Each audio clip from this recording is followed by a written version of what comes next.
super excited to show you guys what's in this video. So I've been thinking about visual recoil a lot, what makes guns feel good mid-range, long-range. And so I thought about how I could possibly quantify that because, obviously visual recoil has been something that we've been dealing with for a long time, and it's just a really difficult thing to put a number to. But I think I've actually found a fantastic way to do it.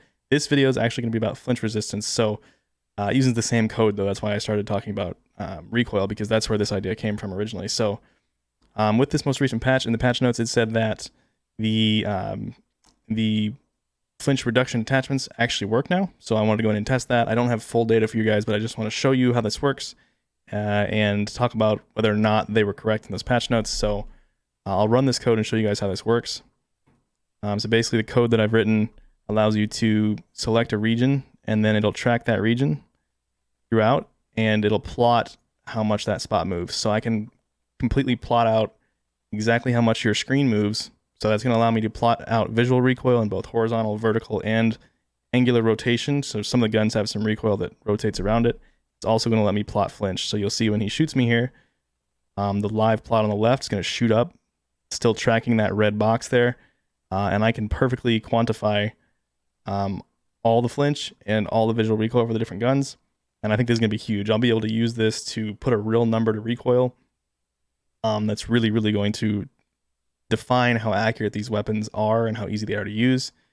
And obviously the end goal with all of this stuff, I think I might write a program that will literally just spit out the meta. It'll take all the inputs of all the stats, PTKs, DPS, recoil, hipfire, everything. And it'll be this big algorithm that will output the meta. And it's a little weird because that kind of puts me out of a job on YouTube, but at the same time, I think the website's where my passion lies, and I just think that'd be an awesome thing to do. All right, so like I said, I don't actually have that much data to show you guys in this video, because what ended up happening is I went into private matches to test every weapon and every attachment for the flinch.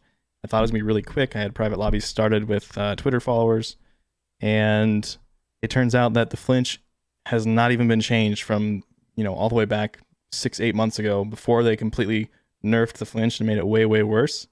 The flinch that is in private matches is the same as that, what it used to be, where the guns had no flinch. Like the Vanguard car, Modern Warfare car, and the Swiss in private matches still have no flinch. So I couldn't use the private match data.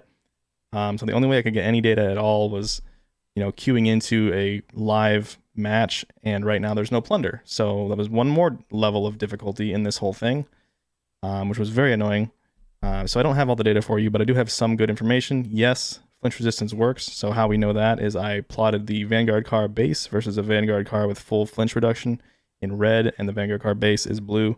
So this blue line is the base car, and you can see it's quite a bit more magnitude than the red car with full flinch reduction attachments. Again, the plan was to test everything, literally. It just kind of fell apart because private lobbies were different, so I didn't feel like I could test stuff anymore because I didn't know what was going to be the same, what was going to be different, yada yada. It was really frustrating, actually. But I will get all this for you as soon as I can. I just want to show you how the process works. Then the Gorenkos, this green line, and the Swiss with airborne elastic. So the Swiss with airborne elastic wrap, which does also reduce flinch slightly, is kind of in between the Vanguard car base and the Vanguard car with full flinch reduction. So it still has more flinch than the Vanguard car.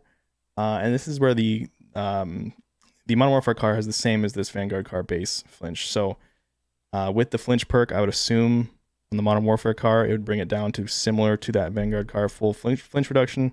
I don't have that data yet, but I'll get it all soon. Then the Gorenko is more of a standard. So like the HDR, the ZRG, the AX50, the 3-line, the Type 99, all those really heavy snipers generally all basically have this much flinch, same as the Gorenko here. So they have way more flinch, which makes them even more useless up close or any sort of mid-range engagement.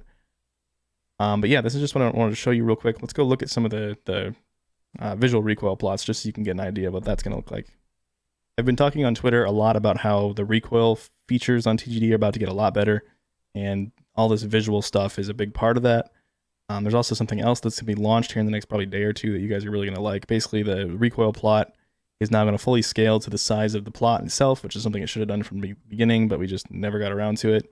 And there's going to be a target underlaid behind the recoil plot on TGD that you can scale based on any distance, so you can compare the size of the recoil of different guns to the size of a target at X meters away from you. So that'll be pretty cool. But this is a This is that visual recoil I was talking about. This is the STG44 vertical screen shake.